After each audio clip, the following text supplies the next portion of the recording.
여러분 안녕하세요. 오늘은 2020년 12월 11일 금요일입니다. 오늘 아침 역시 마찬가지로 읽어주는 카페 나나이모 제일교회 사람들 시작을 하겠습니다. 제일 먼저 찬양을 듣겠습니다. 이 땅의 오직이라고 하는 찬양을 듣고 시작을 하겠습니다.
네, 감사합니다. 이 땅에 오직 우리 주 예수 그리스도밖에 없다는 신앙 고백으로 시작을 합니다.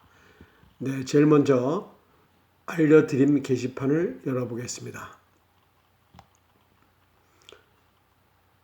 네, PC주 정부가 내년 3월까지 PC주민 40만 명을 대상으로 대대적인 코로나19 백신을 접종한다라고 하는 그런 내용으로 올라와 있습니다. 제가 읽어드리겠습니다.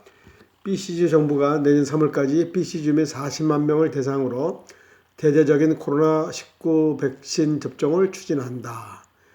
BC 보건당국은 9일 오후 정례 기자회견에서 다음 주말까지 총 4,400회 분의 코로나 백신을 공급하고 추후 단계적으로 주의 모든 주민들을 대상으로 상용화 계획을 실시할 방침이라고 밝혔다.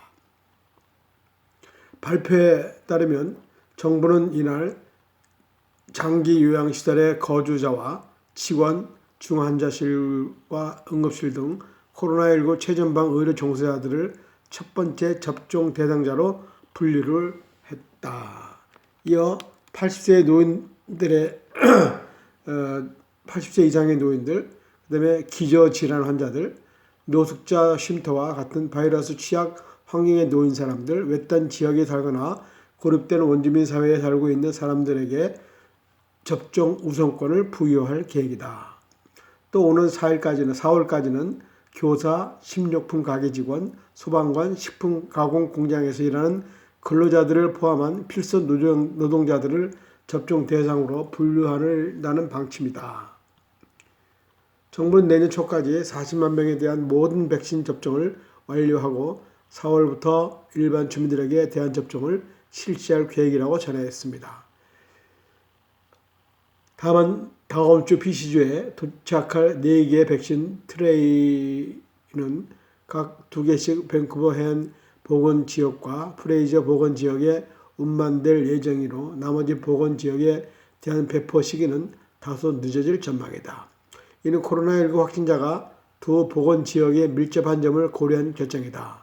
정부는 백신 운반 지역을 두 보건지역에서 주내 전역 9곳으로 확대하고 최종적으로 내년 봄에는 30곳으로 확대할 계획이라고 전했습니다. 출석 인사 샬롬방을 열어보겠습니다. 오늘도 성령님과 동행하는 하루가 되시기 바랍니다. 네, 감사합니다. 코로나19가 줄어들지 않고 증가하고 있어 걱정이네요. 건강 유념하시고 주님 안에서 행복이 넘치는 하루하루가 되시기를 바랍니다. 네, 감사합니다. 오늘도 주 안에서 승리하세요. 오늘도 차가운 바람이 옷깃을 여미게 합니다. 감기 조심하시고 주어진 사명 잘 감당하는 은혜로운 날 되시기를 간절히 바랍니다. 네, 감사합니다. 캐나다 자막 영상 뉴스방을 열어보겠습니다. 네, 캐나다 자막 영상 뉴스방은 영상이기 때문에 제가 읽어드리지 못하고요. 다만 큰 제목 이민자 진화적인 나라는 라고 하는 제목으로 글이 올라와 있습니다. 영상이 올라와 있습니다. 여러분들 영상을 이렇게 보시면은 좋겠습니다. 다음은 한 줄 메모장 방을 열겠습니다. 오늘이 12월 10일입니다. 금년 한 해도 이제 20일 남았습니다. 코로나로 인하여 많이 침체되어 있는 여러분 힘내시고 마무리 잘 합시다. 그리고 소규모 그룹을 할 수 없지만 카톡으로 문자 또는 안부 전해 주세요. 네, 감사합니다. 성경 공부방입니다.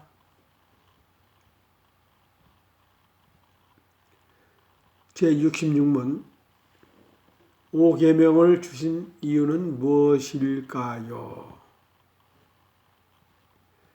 5계명을 주신 이유는 무엇일까요? 답. 5계명을 주신 이유는 이 계명을 지키는 사람들에게 하나님께 영광이 되고 그들에게 선을 이루는 한에서 장수와 번영을 약속하셨기 때문입니다. 라고 되어 있습니다. 5계명은 무엇입니까? 5계명이 적극적으로 요구하는 것은 무엇입니까? 내 부모를 공경하라. 그리하면 내 하나님 여호와가 내게 준 땅에서 내 생명이 길리라. 지위나 관계상 윗사람이든지 아랫사람이든지 동등한 사람이든지 다른 사람을 존중하고 의무를 다하는 것 되어 있습니다. 5계명이 금지하는 것은 무엇입니까? 다른 사람의 지위와 관계에 합당하게 존중하고 의무를 다하는데 소홀히 하거나 거스르는 것입니다. 왜 우리는 윗사람을 공경하고 권위에 순종해야 합니까? 모든 권세는 하나님께서 주신 것이고 하나님께서 이 세상에 세우신 권위에 순종하는 것이고 곧 하나님께 순종하는 것이기 때문에 그렇습니다. 권위라는 말은 하나님의 아랫사람을 돌보고 보호해야 할 책임이 있는 자들에게 주신 자격입니다. 유일하고 참된 권위자, 우리가 존중하고 순종해야 하는 만유의 왕이신 하나님만이 우리의 삶에 대해 절대적인 권위를 갖고 계십니다. 하나님의 권위에 대행, 하나님이 이 세상의 권위에 있는 사람을 세우셔서 하나님의 권위를 대표적으로 사용하게 하십니다. 네, 그 위에 많이 있는데 여러분들 4번, 5번, 6번 쭉 읽어보시면 좋겠습니다. 제가 하나만 드리겠습니다. 부모가 자녀에게 해야 할 일은 무엇입니까? 자녀를 하나님의 교훈과 훈계를 가르치고 잘못됐을 때 징계, 올바름 가르침, 신앙교육, 징계를 해야 한다. 그럼 반대로 자녀가 부모에게 해야 할 일은 무엇입니까? 부모님의 말씀을 순종하고 사랑하고 돌보는 것. 부모도 죄인인지라 부모님의 말씀이 하나님의 말씀에 합한 때만 순종하는 것이다. 라고 되어 있습니다. 네, 오늘 아침 묵상방을 열어보겠습니다. 하나님의 능력으로 라고 하는 제목으로 글이 올라와 있습니다. 본문 말씀입니다. 이사야 8장 1절에서 15절. 너희 민족들아 함성을 질러 보아라. 그러나 끝내 패망하리라. 너희 먼 나라 백성들이 들을지어다. 너희 허리를 동이라. 그러나 끝내 패망하리라. 너희 허리에 나를 따라. 그러나 끝내 패망하리라. 묵상 내용. 하나님은 유다 왕 아하스가 두려워하는 아람과 북이스라엘의 연합군이 멸망할 것을 예언하셨습니다. 그러나 아하스는 아람과 북이스라엘 연합군이 멸망하리라는 말씀에도 불구하고 하나님을 전적으로 의뢰하지 않았습니다. 이사야는 유다가 믿었던 아수르에 의해 오히려 망하게 될 것을 예언합니다. 참 평안을 주시는 하나님을 저버리고 무력으로 세상을 지배하려는 아수르를 의지한 유다를 책망합니다. 그리고 하나님께서 유다가 의지할 아수르를 들어 유다를 심판할 것을 경고합니다. 하지만 하나님은 또한 유다의 심판 도구로 사용될 아수르 역시 벌어지겠다고 하십니다. 너희 민족들아 함성을 질러 보아라. 그러나 끝내 패망하리라. 너희 먼 나라 백성들아 들을지어다. 너희 허리를 동이라. 그러나 끝내 패망하리라. 너희 허리를 띠라. 그러나 끝내 패망하리라. 너희는 함께 계획하라. 그러나 끝내 이루지 못하리라. 말을 해보라. 끝내 시행되지 못하리라. 네, 이 10절 말씀입니다. 하나님께서 아수르를 멸하시고 유대에 남아있는 신실한 자들을 구원하실 것입니다. 이사야는 구원받는 유대의 남은 자들이 오직 하나님만 믿고 의지하고 신뢰해야 한다고 권고합니다. 하느님의 백성이 하나님 이외에 다른 세력을 의지하는 것은 하나님을 저버리는 짓입니다. 본문을 통해 멸망치 않고 구원에 이르는 생명의 길이 무엇인지를 분명히 깨닫게 됩니다. 유다의 실수는 고요하게 흐르는 물과 같은 생명의 근원축 여호와 신앙을 내던져버리고 창이란 하수같이 외형적 힘을 과시했던 아수르를 의지한 것입니다. 오늘 우리들은 유다의 실수를 반복하는 일이 없어야 될 것입니다. 그리스도인은 강한 듯 보이는 세상의 힘을 의지하지 말고 믿음의 주요 또 온전케 하시는 이인 예수님만을 바라보아야 합니다. 생명의 길로 나가는 비결은 오직 모든 생명의 주관자 되시는 하나님만을 경외하고 섬기며 주의 말씀을 순종하며 따르는 것입니다. 바로 이것이 이 시대를 살아가는 하나님의 백성들을 멸망치 않고 구원에 이르는 길, 생명의 길에 나아가는 방법입니다. 오늘의 기도. 하나님, 세상의 능력이 아니라 오직 하나님의 능력만 바라보게 하옵소서. 아멘. 감사합니다. 은혜로운 말씀 찬양 한중방, 지금 오늘 이 땅의 오직이라고 하는 찬양을 읽었습니다. 그리고 사랑받고 싶으면 사랑해라 라고 하는 글을 어저께 읽은 것 같기도 하고요.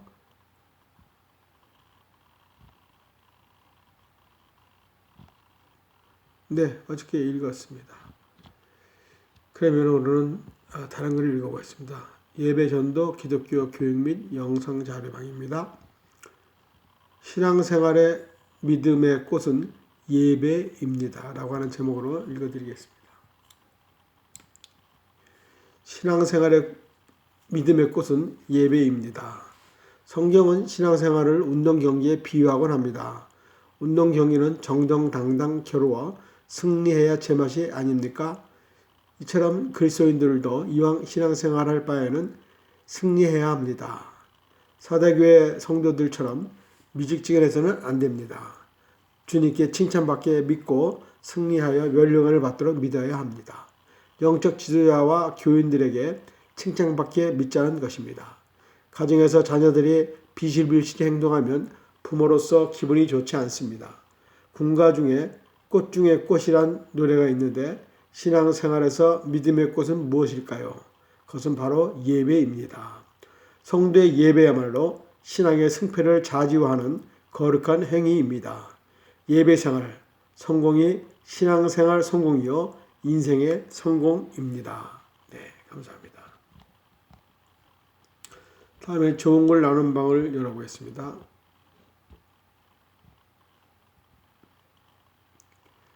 사랑하는 친구에게라고 하는 글이 올라와 있습니다. 사랑하는 친구에게 친구야 미움이 있거든 하얀 솜사탕으로 녹이고 노여움이 있거든 무지개 빛의 사랑으로 용서해 주렴. 친구야 분노가 이글거리는 맑은 이슬 속에 곱게 묻어두고 원한을 품었거든 미련 없이 친구를 위해 띄워버리렴.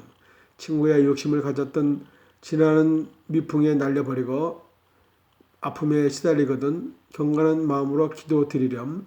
친구야 외로움에 애닫거든 조개 껍질 하나라도 친근감을 가져보고 시리에 빠졌거든 태양 아래서 용기를 배우고 샘이 나거든 한 발자국 물러설 수 있는 양보를 가지렴. 친구야 고통이 있거든 미래를 생각하고 인내력을 길러보고 고독하거든 누구에게라도 편지를 띄우고 현실이 부족하거든 온 정성을 다하는 노력으로 미래를 설계해 보렴. 친구야 사랑이 있거든 가슴속에 꾹꾹 숨어보고 소망이 있거든 가는 길목마다 꼭 뛰어보렴. 좋은 글 중에서 읽어봤습니다. 볼에 까끌하기도 쓸모가 있다. 이때는 볼이 깔끌하기라고 했나 까끌하기라고 했네요. 볼이 까끌하기도 쓸모가 있다. 어느 집에 금이 간 항아리가 있었습니다. 근데 주인은 그 항아리를 버리지 않고 심지어 물을 길는 데 사용하고 있었습니다. 오랜 세월이 지나도 주인은 여전히 금이 간 항아리를 깨지지 않은 다른 항아리와 똑같이 아꼈습니다. 금이 간 항아리는 미안한 마음에 주인에게 물었습니다. 금이 간 저를 어찌하여 버리지 않고 계속 아껴주는 건가요? 주인은 미소만 지을 뿐 아무런 대답이 없었는데 어느 날 어김없이 금이 간 항아리에 물을 길어오던 주인이 조용히 말했습니다. 지나온 길을 한번 보아라. 길가에는 예쁜 꽃들이 싱싱하게 피어 있었습니다. 주인님, 이 깊은 산골 길가에 예쁜 꽃들이 어찌 그렇게 싱싱하게 피어 있을까요? 주인은 빙그레 웃으며 말했습니다. 메마른 산길에서 너의 깨어진 틈에서 새어나온 물을 먹고 자란 꽃들이란다. 볼에 까끌하기도 쓸모가 있다는 말이 있습니다. 당장은 쓸모가 없는 것이라도 잘 두면 소중하게 쓸 때가 있다는 뜻입니다. 조금 망가졌다고 제 기능을 할 수 없다고 무조건 버리는 것보다 쓸모를 진지하게 생각해보고 다른 용도로 사용하는 게 좋습니다. 사람도 마찬가지입니다. 세상에 쓸모없는 물건이 없듯이 세상에 쓸모없는 사람도 당연히 없습니다. 그러기에 내 모습 그대로 소중하게 여겨야 합니다. 다른 이도 나를 보듯 존중하며 소중하게 생각해야 합니다. 오늘의 명언, 당신의 존재는 우연이 아니다. 특별한 재능을 받았으며 사랑을 받으며 세상에 나왔다. 막 루카도가 얘기했습니다. 네. 다음에는 재미있는 글을 열어보겠습니다. 오복남과 오복녀에 대해서 들어가 있습니다. 오복남 1번 오복남에 대해서 먼저 얘기하겠습니다. 첫째, 건강해야 한다. 둘째, 돈이 있어야 한다. 셋째, 딸이 있어야 한다. 넷째, 친구가 있어야 한다. 다섯째, 마누라가 있어야 한다. 이게 오복예입니다. 5개가. 근데 오복녀의 얘기입니다. 오복녀는 첫째, 건강해야 된다. 둘째, 돈이 있어야 한다. 셋째, 딸이 있어야 한다. 넷째, 친구가 있어야 한다. 다섯 번째, 남편이 없어야 한다. 오복남과 오복녀의 차이는 네 번째까지는 모두 다 똑같은데 다섯 번째는 오복남은 부인이 있고 있어야 되고 오복녀는 남편이 없어야 한다고 합니다. 어떤 게 오복인지 모르겠습니다.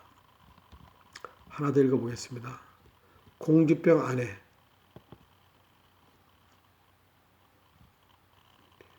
아내, 여보 나처럼 얼굴도 예쁘고 살림도 잘하는 것을 사자성어로 뭐라고 하죠? 당연히 금상첨화라고 대답을 기대하는 아내. 남편, 자화자찬 아내. 아니 그거 말고 남편. 그럼 과대망상 아내. 아니 금자로 시작하는 거 말이잖아요. 그러자 이제서야 남편은 무릎을 탁 치며 자신있게 말했습니다. 금지초문. 네, 오늘은 여기까지 하겠습니다. 여러분 오늘 금요일 날입니다. 오늘 여러분들 하루 즐거운 하루 되시고요. 오늘도 행복한 하루 되세요. 자, 그러면 내일 아침에 또 이 시간에 뵙겠습니다. 여러분 안녕히 계세요. 감사합니다.